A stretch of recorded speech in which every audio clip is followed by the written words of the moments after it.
Hello friends, मैं हूं प्रणय और आप सभी का स्वागत है मेरे YouTube channel M for medico में।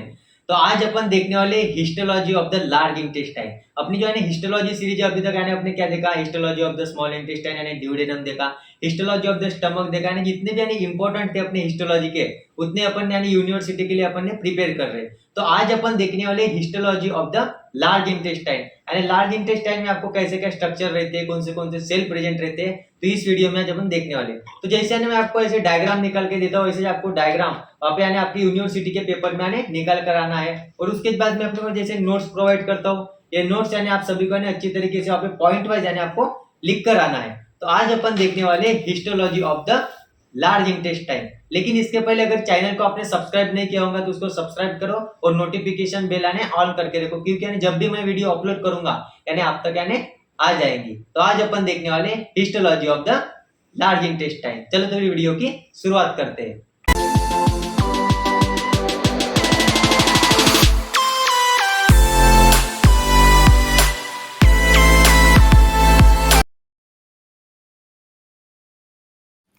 तो आज अपन देखने वाले histology of the large intestine, यानी अपन इसको लार्ज इंटेस्टाइन को और क्या बोलते हैं, हिस्टोलॉजी ऑफ द कोलॉन भी बोलते हैं, क्योंकि यानी जो ascending colon, descending colon, transverse colon, ऐसे यानी इसको कोलॉन में यानी हिस्टोलॉजी आपको ऐसे भी नाम पे यानी पूछ सकते हैं। तो आज अपन देखेंगे histology of the large intestine, यानी जैसे यानी डायग्राम में बनाता हूँ वैसे यानी आपको डायग्राम पे यूनिवर्सिटी के पेपर में यानी अच्छी तरीके से यानी लिख कर आना है। जैसे यानी यहाँ पे जो मेन पॉइंट रहते हैं, जैसे यानी लार्ज इंटेस्टाइन की क्या मेन खासियत है, यहाँ पे ना जो गॉबलेट सेल रहती है, इसकी जो मेन कैरेक्टरिस्टिक क्या रहती है, गॉबलेट सेल रहती है। अब गॉबलेट सेल क्यों बोलोगे, देखो यानी जो गॉबलेट सेल वो क्या करता है, म्यूकस सीक्रेट करते हैं। म्यूकस का के लिए सीक्रेट करेंगे, यानी जो बोलस आएंगे अपने जो फूड आएगा उसको यानी अच्छी तरीके से पैसेज प्रोवाइड करना, उसको लुब्रिकेंट करने के लिए यहाँ पे गॉबलेट सेल प्रेजेंट रहती है। तो उसकी मेन कैरेक्टरिस्टिक है गॉबलेट सेल। तो अपन ऐसे पॉइंट वाइज देखेंगे आप histology of the large intestine on colon.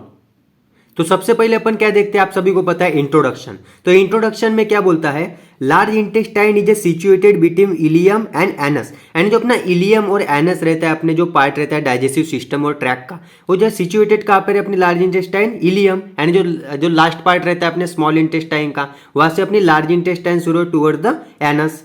Parts of the large intestine, अभी आप बोलोगे पार्ट यानी क्या, देखो आपको सभी को पता है असेंडिंग कोलॉन, डिसेंडिंग कोलॉन, यानी जो असेंडिंग कोलॉन है ऐसा, डिसेंडिंग कोलॉन, ट्रांसवर्स कोलॉन, तो यानी जो अपने कोलॉन के टाइप रहते हैं सिग्मोइड कोलॉन और रेक्टम। तो यानी इसका जो इंट्रोडक्टरी पार्ट में अपने को लिखना है टाइप्स ऑफ द कोलॉन, इसके ascending part, descending part, transverse part और सिग्माइड और रेक्टम। तो इसके यानी ये अपन इंट्रोडक्शन में लिखेंगे। तो आप यहाँ पर देख सकते हो, देखो यानी जो अपने जो स्टमक शुरू है, स्टमक से अपने जो क्या है स्मॉल इंटेस्टाइन शुरू हो गई। तो स्मॉल इंटेस्टाइन शुरू हो गया भैया, इसका लास्ट पार्ट कौन सा है, इलियम।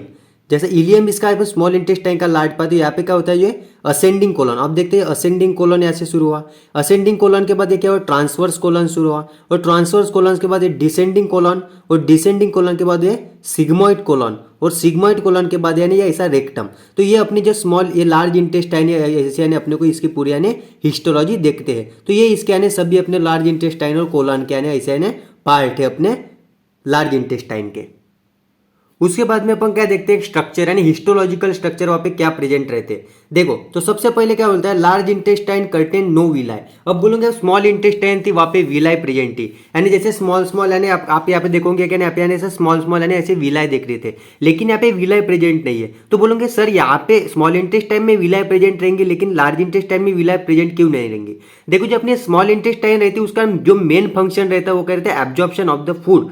और जो विलाई रहती है वो क्या है, अपने सरफेस एरिया बढ़ाते हैं, और सरफेस एरिया बढ़ाने के कारण वहाँ पे एब्जॉर्प्शन ज्यादा होता है। लेकिन अपने लार्ज इंटेस्टाइन रहते हैं, लार्ज इंटेस्टाइन में क्या अपने एब्जॉर्प्शन की प्रोसीजर नहीं रहती। अपने को यहाँ पे क्या रहता है, ओनली अपन एब्जॉर्ब क्या करते हैं, वाटर एब्जॉर्ब करते हो, जो मिनरल और न्यूट्रिएंट रहते हैं ओनली वही अपने यहाँ पे एब्जॉर्ब होते हैं। लेकिन जो लार्ज इंटेस्टाइन रहते, स्मॉल इंटेस्टाइन रहते हैं, वहाँ पे क्या रहता है, एब्जॉर्प्शन ज्यादा रहता है, इसके कारण वहाँ पे विलाई प्रेजेंट रहती है। और अपने जो लार्ज इंटेस्टाइन रहते हैं वहाँ पे विलाई प्रेजेंट नहीं रहती। तो इसके यानी ये बेसिक कैरेक्टरिस्टिक हुई। Lymphatic nodules are present. अब बोलोगे लिम्फेटिक नोडुल कहते हैं, सर देखो ये देखो यहाँ पे लिम्फेटिक नोडुल आपको ब्लू कलर का दिख रहा है, तो यहाँ पे यानी लिम्फेटिक नोडुल प्रेजेंट है। तो लिम्फेटिक नोडुल का एक लिए प्रेजेंट है, जो यानी बैक्टीरियल इन्फेक्शन सबसे ज्यादा चांसेस रहते हैं अपने लार्ज इंटेस्टाइन में होने के, क्योंकि वहाँ पे क्या रहता है, जो अपना फीसेस रहता है, जो वेस्ट प्रोडक्ट वहाँ पे यानी ज्यादा बैक्टीरिया रहते हैं, तो उसके चलते वहाँ पे कोई इन्फेक्शन नहीं रहता है। उसके चलते अपने जो डिफेंस मैकेनिज्म रहते हैं लिम्फ नोड, तो लिम्फ नोड में से अपने क्या रहते हैं, एंटीबॉडी प्रोड्यूस होते हैं। तो वहाँ पे यानी मेन फंक्शन रहता है, वहाँ पे लिम्फेटिक नोडुल वहाँ पे प्रेजेंट रहते हैं। इंटेस्टाइनल ग्लैंड, जैसे आप देखो यहाँ पे इंटेस्टाइनल ग्लैंड, ये देखो यहाँ पे ग्लैंड प्रेजेंट है, यानी गॉबलेट सेल। गॉबलेट सेल से क्या सिक्रीशन होता है, म्यूकस। तो सिक्रीशन ही इसके कारण क्या रहेगा वहाँ पे, यानी वहाँ पे क्या प्रेजेंट रहेंगे, वहाँ पे इंटेस्टाइनल ग्लैंड प्रेजेंट रहेंगे सिक्रीशन के लिए। Outer covering is a serosa. अब बोलोगे आउटर कवरिंग, यानी जो अपनी आउटर कवरिंग वो कैसे, सीरोसा। आप देखो यहाँ पे सीरोसा सबसे आउटर मोस्ट कवरिंग है यहाँ पे प्रेजेंट। उसके बाद में क्या है, मस्कुलरिस। अब बोल मस्कुलरिस में क्या है, जो आउटर मस्कुलरिस है वो कैसे बने हुए, लॉन्गिट्यूडनल मसल्स फाइबर से, यानी लॉन्गिट्यूडनल यानी ऐसे ऊपर ऊपर आते हुए, यानी ऐसे मसल फाइबर यहाँ पे प्रेजेंट रहेंगे। उसके बाद में इनर सर्कुलर। अब इनर सर्कुलर रहेंगे, जो आपको मस्कुलरिस रहेगा आउटर लॉन्गिट्यूडनल मसल फाइबर रहेंगे और इनर में क्या रहेंगे, सर्कुलर रहेंगे। उसके बाद में सब म्यूकोसा। अब सब म्यूकोसा में क्या प्रेजेंट रहेंगे, ऐसे ग्लैंड प्रेजेंट रहेंगे, जैसे गॉबलेट सेल है वहाँ पे। और म्यूकोसा में क्या है, ये सबसे यानी जो कॉलमनर सेल रहते हैं इपिथेलियम, वो यानी म्यूकोसा इधर इनर मोस्ट रहेंगे अपने टुवर्ड्स द, ये टुवर्ड्स द इधर रहेंगे, टुवर्ड्स द इंटेस्टाइन लॉर्ज, जहाँ से यानी अपने को जो एब्जॉर्प्शन है वाटर का यानी करेंगे, वो म्यूकोसा उधर रहेंगे। उसके बाद में देखो आउटर कवरिंग क्या है, सीरोसा है। उसके बाद में स्मूथ मसल है। उसके बाद में स्मूथ मसल में क्या है, स्मूथ मसल में दो मसल्स है, आउटर मस्कुलरिस सब म्यूकोसा और लास्ट में क्या है, मस्कुलरिस म्यूकोसा। तो इसे यानी ये इसके यानी स्टेप वाइज अपने को देखना है, एक एक लेयर रहती है। Goblets are present for the mucus secretion. अभी आपको बताया जो अपने रेड कलर के आपको दिख रहे हैं, तो ये गॉबलेट सेल है, यहाँ से क्या सिक्रीट होता है, म्यूकस सिक्रीट होता है। उसके बाद में columnar epithelium cells are the present. अब बोले कॉलमनर इपिथेलियम सेल यानी क्या, देखो यानी आपको यानी यहाँ पे columnar epithelium, simple columnar epithelium, ये जो आपने ब्लू कलर के यानी ऐसे कॉलमनर दिख रहे हैं यहाँ पे, तो यहाँ पे क्या प्रेजेंट है, ये कॉलमनर है, ऐसे कॉलमनर सिंपल कॉलमनर इपिथेलियम से, यानी इपिथेलियम ऐसी मेडअप है इसके, यानी simple columnar epithelium cell present है। उसके बाद में अपन क्या देखते हैं, जैसे यानी स्ट्रक्चर हुआ, तो स्ट्रक्चर के बाद में अपन क्या देखेंगे, फंक्शन देखेंगे।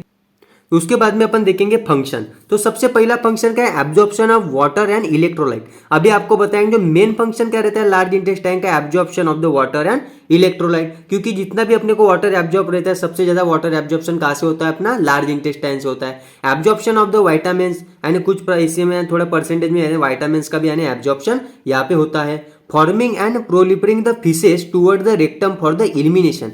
यहाँ पे क्या होता है, यहाँ पे फॉर्मिंग होता है, क्या फिशेस यानी जो अपना वेस्ट प्रोडक्ट है उसका यानी फॉर्मेशन होता है, और इसको क्या है, प्रोलिफरेशन है, इसको बनाने यानी टुवर्ड द, यानी इसको रेक्टम की तरफ, इधर रेक्टम की तरफ यानी स्टोर करने के लिए भेजते हैं, और इलिमिनेशन भी यानी बाहर निकालने के लिए भेजते हैं। तो इसका जो मेन फंक्शन रहता है, यानी 3 फंक्शन है, आपको यानी यूनिवर्सिटी के पेपर यानी वहाँ पे ऐसे फंक्शन लिख कर आना है।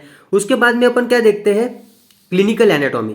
सबसे बाद में अपन लास्ट में देखेंगे क्लिनिकल एनाटॉमी। तो क्लिनिकल एनाटॉमी में क्या है, जो अपने को कुछ डिसीज हो रहे हैं, वहाँ पे कुछ इन्फेक्शन हो रहे हैं, तो उसको क्या बोलेंगे अपन, क्लिनिकल एनाटॉमी। तो सबसे पहले अल्सरेटिव कोलाइटिस। अल्सरेटिव कोलाइटिस यानी क्या है, ulcer of the colon and rectum, यानी कुछ अल्सर होंगे, वहाँ पे कुछ इन्फेक्शन होंगे, क्योंकि वहाँ पे बैक्टीरिया ज्यादा होते हैं, क्योंकि वहाँ पे फिशेस फॉर्मेशन सबसे ज्यादा होता है। उसके बाद वहाँ पे अल्सर फॉर्मेशन होंगे, कहाँ पर होंगे सबसे ज्यादा, कोलन एंड रेक्टम में। तो उसको कौन सी कंडीशन बोलेंगे अपन, अल्सरेटिव कोलाइटिस ऐसी कंडीशन बोलेंगे।